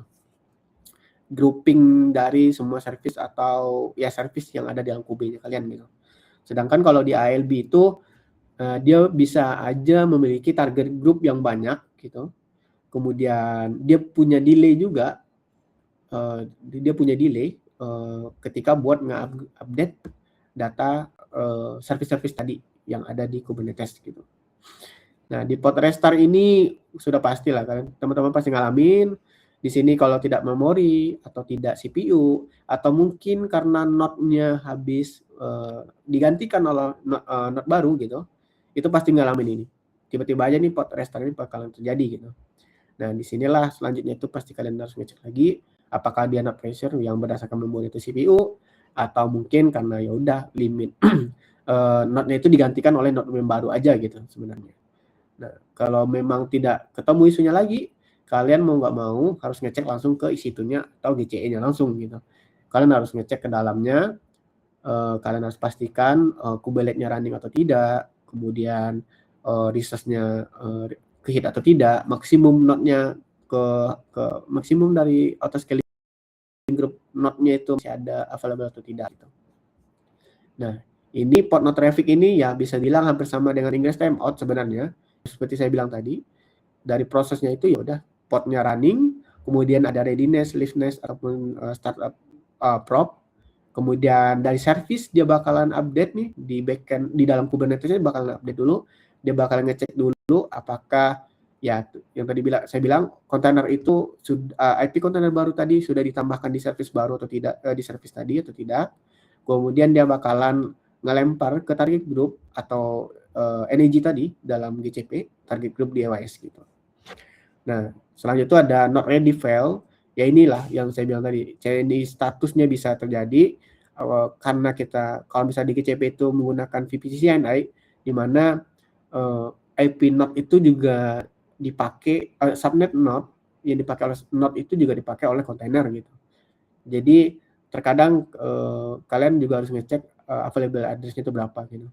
Jadi kalau misalnya node-nya itu nggak ready ya udah karena kemungkinan karena status IP-nya habis atau mungkin dia gagal melakukan bootstrap, kemudian dia gagal ngambil satu roles. Kalau di AWS itu setiap EC2 itu punya roles di mana roles-nya itu perlu buat ngelakuin atau connect ke ECR gitu. Nah, disitulah dia bakalan ngelakuin bootstrap gitu. Nah, di sini yang kita lanjutkan lagi ya, setelah itu ya kita harus ngecek juga nih registry tadi tuh yang saya bilang. Ketika dia node itu sebenarnya ready nih, tapi kontainernya nggak ready gitu. Apakah bisa jadi juga karena ketika kontainernya itu nge-rebuild gitu, nge-recreate, dia ketika nge-put image dia gagal gitu. Nah, itu bisa dicek juga. Bisa jadi karena registry atau akses ke registrinya. Apakah gagal ketika authentication atau gagal karena image-nya nggak ada gitu. Nah, lanjut setelah itu baru kita ngecek ke VPC ataupun firewall ketika kalian si dan itu tidak bisa diakses ataupun sejenisnya gitu.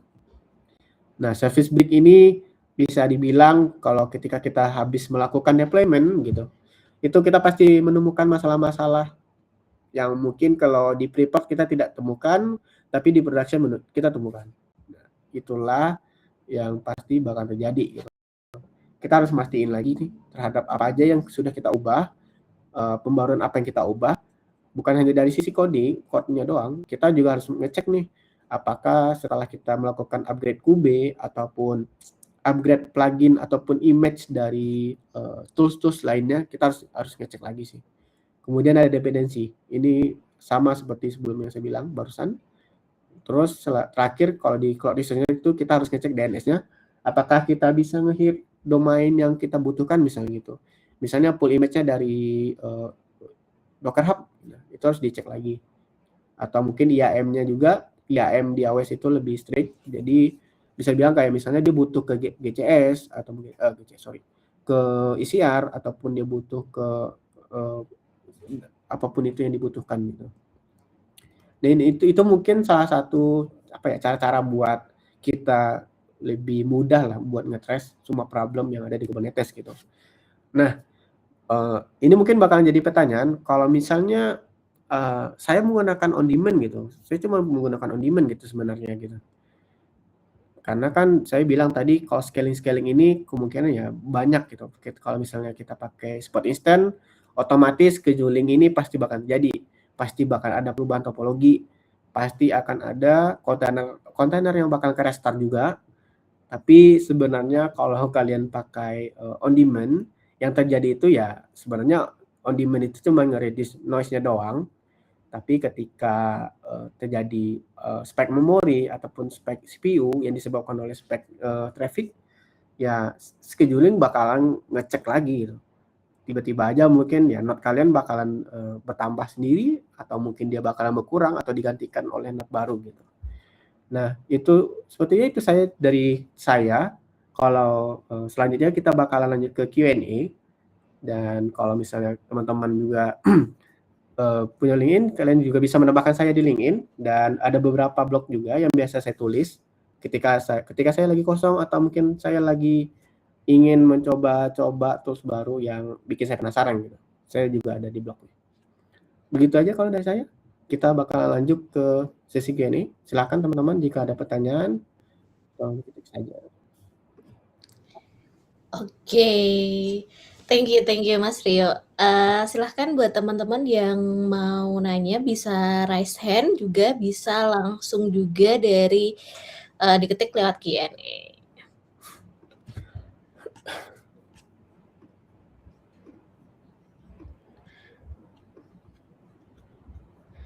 Oke. Ini mau dibaca sendiri atau gimana Mas Rio? Ada pertanyaan itu dari Mas Prasta. Oh, bentar ya. Oke. Kalau itu bisa dijawab sih sebenarnya. Nggak apa-apa, saya juga bisa. Oke, kita mulai dari Prasta dulu ya. Karena Prasta nanya duluan. Sebenarnya kalau untuk DNS resolution itu ya, kita isunya itu terkadang adalah kalau teman-teman sendiri tahu, complexity setup baik itu DKS atau GCP itu sangat ketara banget ya, perbedaan untuk manage infranya gitu. Kalau untuk isu ini sendiri, sebenarnya DNS resolution ini paling banyak adalah isunya itu di core DNS-nya. Dan di sana kalau teman-teman lebih banyak, kadang kita lupa nge-config dari ndots-nya sendiri. Nah, itu harus dilakukan sih, Prasta. Kadang kalau apa ya bilangnya ya, ketika kita ngehit domain terlalu panjang, itu juga bakal menyebabkan query yang bakal lama. Semakin panjang, semakin jauh, semakin apa ya bilangnya, kalau misalnya di internal tuh sebenarnya bakal lebih singkat, karena dia cuma looping satu hub doang ya ibaratnya. Nah, sedangkan kalau dia public itu pasti akan looping hubnya itu bakal lebih banyak, sehingga prosesnya lebih panjang gitu. Makanya terkadang kalau misalnya teman-teman tahu, kita juga butuh nge-scaling dari core DNS-nya juga, dan itu juga mempermudah dari sisi infra buat nge-handle juga sih sebenarnya, karena dia otomatis nge-handle itu, dan traffic atau user-nya juga kita perlu manage sih kalau untuk DNS. Gitu sih paling.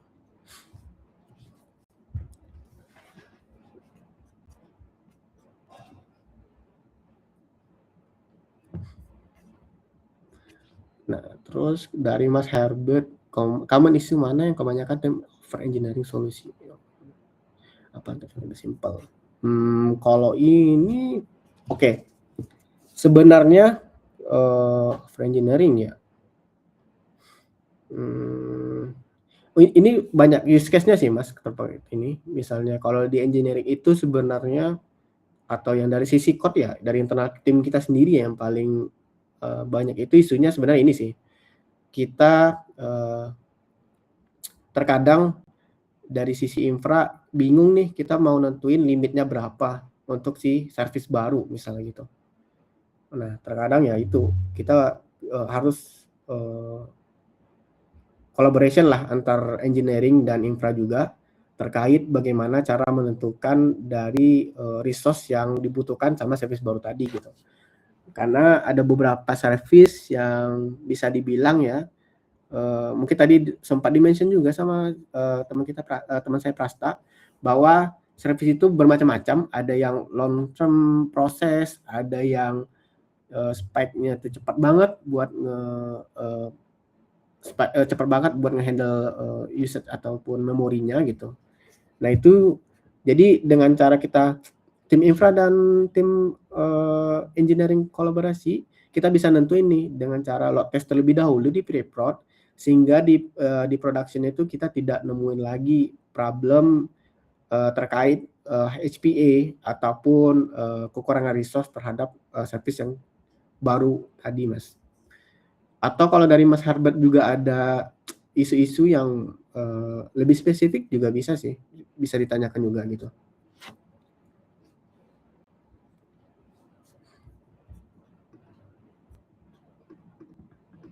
Itu aja sih kalau jawabannya. Cuma kalau misalnya emang ada yang pertanyaan spesifik, silakan aja, Mas.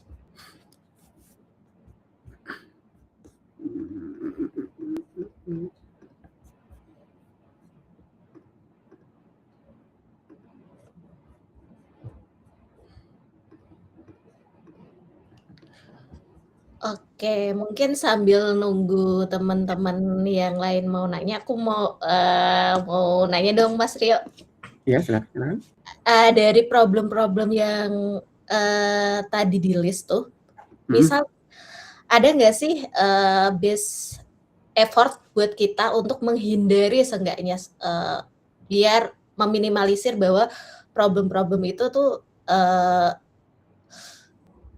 apa ya, lebih jarang untuk kita temui gitu. Ada nggak? Sebenarnya kalau hal yang itu ya, yang saya sempat ya tadi saya mention ya, sebenarnya Kubernetes itu role based system. Jadi semakin kompleks kita ngebuat rules-nya, semakin kompleks juga dan semakin bisa kejadian juga lah isunya tadi gitu. Salah satunya adalah ketika kita menggunakan Affinity. Ketika kita menggunakan Affinity di deployment itu dan ketika resource-nya habis ataupun apa ya bilangnya, misalnya satu use case-nya itu adalah kita punya satu node group di mana maksimum 3 gitu ya, dan kemudian deployment kita itu menggunakan Affinity. Affinity-nya itu menggunakan node tadi dengan label node tadi, tapi satu node satu deployment itu punya 4 replika. Dan kita juga mention tuh di deployment tadi di Affinity itu satu pod itu nggak boleh running di dalam satu node yang sama dengan pod dari deployment tadi gitu. Ya udah, karena node kita cuma 3, satunya udah pasti sudah pasti nggak dapat kuota buat running gitu. Cuman yang perlu harus kita handle adalah di sisi Affinity itu juga ada yang namanya Affinity-nya itu require atau prefer gitu. Nah itu harus didiskusikan lagi sih sebenarnya. Kita mau pakainya require nih. Ya udah, kita nggak boleh satu kontainer ini mati bersamaan. Ya udah, kita pakai Affinity yang require. Tapi dengan require itu otomatis kita harus menambahkan juga total dari node-nya juga sih. Gitu. Cuma ya use case-nya banyak sih Mbak, hal-hal kayak gini. Cuman ya seperti yang saya bilang gitu, semakin banyak role yang kita implementasikan, semakin banyak juga kemungkinan terjadi isunya gitu. Itu sih kalau dari saya. Oke. Jadi balik lagi terkait best practice yang mau digunakan ya. Jadi harus pintar-pintar sih menentukan rules-nya sih, benar. Oke. Thank you Mas Rio. Ini ada pertanyaan lagi nih. Oke, kalau untuk troubleshoot yang dijelasin gimana? Oke, kalau dari pengalaman saya ya, udah pasti itu untuk melakukan auto scaling kita udah pasti udah pasti pakai HPA. Kemudian untuk node atau deployment yang tidak perlu kita pakaikan node Affinity atau anti Affinity itu juga harus diimplementasiin sih Mas. Sebenarnya dari sisi Kube itu udah banyak yang disupport. Kalau volume, nah di volume inilah kadang kita jadi concern nih. Kalau untuk volume ya, terkadang yang saya implementasikan adalah ketika saya punya stateful set yang memiliki satu volume dan volumenya itu ya udah dedicated SZ doang atau zone, saya bakalan nge-define secara langsung di stateful setnya bahwa si pod atau container ini cuman boleh running di zone yang sama terus gitu. Paling itu. Cuman terus dengan otomatis ketika dia nge-recreate, dia bakal running di node yang sama lagi gitu. Itu kalau terkait volume. Kalau terkait VPC CNI atau available IP address-nya tidak ada atau ya habis gitu ibaratnya, ya itu kita bisa menggunakan anyconfig di AWS. Kalau di GCP itu kan udah sedikit lah itu pasti isunya karena udah menggunakan Calico ya, dia beda sendiri gitu IP address-nya, tidak menggunakan IP node gitu. Nah, dengan anyconfig itu kalau di EKS itu bakalan kita bisa bikin apa ya bilangnya ya, bikin satu subnet baru per zone, dan kita juga bisa per zone gitu. Dan dia tidak menggunakan subnet yang sama dengan node lagi. Nah, itu bisa dilakukan juga sih kalau untuk IP available. Isunya apa aja ya tadi ya? Sebentar. Isu. Nah, terus ya kalau path state pending ya itu pasti karena volume biasanya atau enggak HPA-nya gitu. Nah, yang paling nggak bisa kita handle tuh sebenarnya ini sih Mas, terkait scale-nya itu terlalu lambat gitu. Itu juga kita nggak bisa apa ya bilangnya? Kita nggak bisa nge-handle itu karena prosesnya memang panjang dan itu apa namanya? Bakalan ada flow ke load balancer-nya itu sendiri gitu untuk menghandle traffic baru ke scaling yang baru gitu. Nah, cuman untuk meminimalisirnya itu dengan HPA ini kalau di Kubernetes di EKS itu kita punya si AWS itu punya namanya node AMI baru yang namanya bukan AMI baru sih. AMI yang namanya itu Battle Rocket gitu. Bedanya AMI itu dengan AMI yang lain adalah AMI Battle Rocket itu dia lebih minim dependensi atau packet-packet yang ada di dalamnya gitu. Jadi ketika dia melakukan bootstrap ataupun nge-create yang baru, prosesnya lebih cepat. Yang kedua, kita bisa menggunakan Carpenter kalau di EKS gitu. Nah, karena proses dari scaling Carpenter dengan autoscaler bawaannya AWS itu lebih cepat Carpenter sebenarnya. Nah, terus selanjutnya adalah untuk nge-handle HPA itu biar lebih cepat, kita harus melakukan meminimize Docker image sih lebih tepatnya. Karena kalau terkadang ada image yang mungkin 700 MB atau mungkin 1 GB, dengan hal itu ya otomatis ketika node-nya udah ready, portnya udah ready, udah ke-create ibaratnya ya. Tapi ketika proses dia nge-download image-nya lama karena ya image size-nya itu gede gitu. Nah, dengan cara kita meminimize si Docker image, otomatis itu juga mempercepat proses kontainer baru itu dibuat gitu. Itu sih paling sebenarnya kalau untuk hal-hal ini ya. Karena rata-rata ya dependensinya sama ini sih, node juga, CPU juga. Kita harus pintar-pintar juga tuh nge-set usage-nya berapa, limit, terus tipe node-nya juga berapa gitu. Itu kalau dari saya.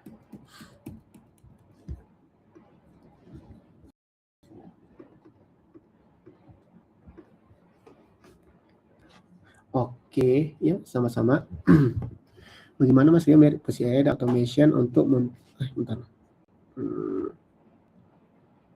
Oke, untuk Mas Togo, so the best way to manage application in cluster atau scan bit KEDA, komisi tiba-tiba spike tapi netnya belum ready biasanya. Oke, kalau untuk KEDA, untuk ini ya, pertanyaan Mas Teguh, auto scaling strategi bit KEDA, bit KEDA ya. Kalau sebenarnya, kalau dari saya ya Mas, kalau untuk kenapa pakai KEDA itu, biasanya orang bakal pakai KEDA itu hanya scaling itu berdasarkan lebih ke matrix output ya, misalnya untuk Kafka-Lake dan sejenisnya bakalan sering pakai itu. Tapi kalau supportnya itu tiba-tiba spek tapi node-nya belum ready biasanya. Nah, kalau untuk itu sebenarnya lebih bagus caranya ini sih Mas. Instead kita berusaha untuk node-nya itu lebih cepat ready gitu ya. Tapi lebih bagus kita melakukan untuk menyediakan ruang kosong di dalam node-nya itu sehingga kontainernya itu atau speknya itu tidak langsung men-trigger HPA-nya sih Mas. Karena yang pertanyaan yang sebelumnya saya jawab kan ya, proses dari auto scaling itu memang lama gitu. Baik dari si Kube-nya buat ngebaca metrik kemudian dari proses dia buat nge-trigger untuk ke auto scaling groupnya itu atau node-nya tadi, dan kemudian terakhir itu ya di load balancer-nya gitu. Di load balancer itu juga melakukan recon itu kan juga lumayan makan waktu tuh.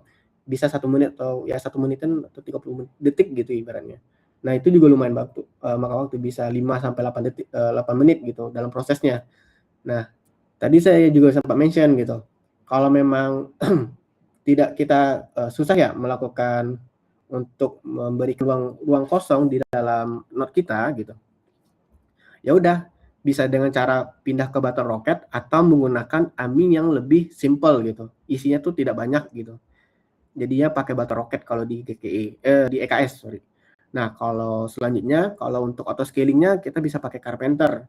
Nah, di Carpenter kalau bisa kita juga ngeset nih Mas, butuhnya berapa lama, terus selanjutnya itu kan di Carpenter itu ada set diskon apa gitu istilahnya namanya ya. Nah, itu juga mempengaruhi sebenarnya Mas. Kadang dengan cara gitu, makin tinggi diskonnya, otomatis kemungkinan node kita itu bakal di-kill oleh Carpenter atau AWS itu makin tinggi juga gitu. Nah, terakhir ya udah image-nya harus di-minimize sih, biar proses ketika pooling image, proses untuk nge-create node barunya juga lebih cepat gitu. Sebenarnya itu sih. Karena mau nggak mau sih kalau untuk service ya usage CPU sih Mas, memang CPU dan memori. Nah, makanya tadi saya juga sempat mention ya, kita itu juga harus tetap kolaborasi dengan engineer. Jadi sebelum karena engineer lebih paham terkait flow dari ataupun proses yang dilakukan oleh service tadi ya Mas ya. Sehingga dengan kolaborasi dengan si engineer kita bisa nentukan nih CPU limitnya berapa, CPU memorinya berapa. Nah, kemudian kita juga harus tahu bisa nentukan angkanya dengan cara load test sebelum naik ke production sih. Makanya ya testing di production itu lebih oke dan kita bisa maksa sih sebenarnya buat ya udah nih kita udah sepakat nentuin 1 GB nih maksimumnya. Dan dengan 1 GB memori itu kita harus bisa memberikan ruang juga sih Mas terhadap servisnya, misalnya 200 MB atau sejenisnya gitu. Itu udah termasuk memberikan ruang untuk resource-nya tadi biar bisa scaling gitu. Itu sih paling. Untuk pertanyaan dari Mas Teguh ya. Terus kalau untuk Fitriana Fajrin, bagaimana Mas Bim melihat posisi air automation untuk mempercepat proses automation di sebentar. Oke. Kalau untuk ini sebenarnya AI dan automation ya, sebenarnya saya tuh lagi coba-coba juga sebenarnya. Ada yang saya coba, yaitu namanya itu incident memory. Simpelnya dengan incident memory itu si service ataupun bukan service lebih tepatnya incident memory tools ini, text tag ini bisa ngebaca metrik-metrik yang ada dan dia juga bakalan membuat catatan terhadap insiden apa yang sedang terjadi, metriknya apa, solusinya apa, dan anggaplah hari ini kejadian gitu, ada isu gitu di jam 1 malam 1 misal gitu ya. Dan ketika isu itu terjadi lagi, si insiden memori ini bakalan ngeluarin output berdasarkan catatan yang udah ada gitu. Dia bakalan ngasih baik itu dalam format PDF ataupun apapun itulah ya formatnya, dia bakalan ngarahin atau ngeluarin output tadi sih. Sebenarnya kalau menurut saya sih sangat membantu sih Mbak. Nih manggilnya Kak deh. Sangat membantu sih sekarang untuk mempercepat dan memudahkan kita sebagai tim infra buat ngehandle dan nge-tracing isu. Dan yang paling penting sih dengan cara hal yang saya bilang tadi ya, saya lagi coba testing incident memory tadi. Bukan hanya saya, tapi engineering juga bisa tahu nih isu ini udah pernah kejadian kok gitu. Dan cara nge-resolve-nya itu ya caranya seperti yang di catatan ini gitu. Gitu sih. Nah, tapi itu masih proses sih. Kemarin saya udah cobain dan ya lumayan oke sih. Paling bakalan saya upload juga ke blog dan sejenisnya. Itu kok dari saya. Oke, sorry banget nih, ini banyak juga pertanyaan tapi Mas Rio, ini kita udah mau jam 9 nih. Iya, mungkin buat yang nanya bisa karena waktunya mepet, mungkin itu bisa di list buat dijawab di channel ya, di Telegram dulu mungkin Mas Rio. Maaf ya teman-teman, soalnya udah jam 9, jadi belum bisa jawab semua pertanyaannya, tapi mungkin bakal di-follow up di Telegram sama Mas Rio nanti. Jadi, makasih ya Mas Rio, sorry Ya, ini terima interupsi. kasih. Oke. Terima kasih semua. Sebelum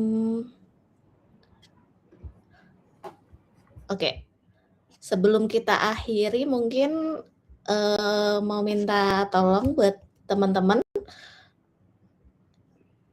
give feedback ya buat kita untuk meet up hari ini. Jadi kita harapkan dari teman-teman ada mungkin kritik dan saran gitu buat kita, jadi bisa sama-sama untuk membangun community kita gitu. Oke. Sekalian mungkin ya, nanti ini aku share juga ke grup, terus karena ini kita ada sesinya, kita record juga, kita segera mungkin akan upload juga di YouTube, jadi nanti bisa didengarkan kembali buat teman-teman, buat yang pengen tahu lagi untuk follow up di in-place update di Kubernetes maupun solution dari problem-problem yang sering kita temuin di Kubernetes. Oke. Sebelumnya makasih banget buat dua pembicara kita, yaitu Mas Prasta sama Mas Rio. Semoga di next meet up makin rame dan makin banyak speaker baru ya. Oke, makasih semuanya. Selamat malam.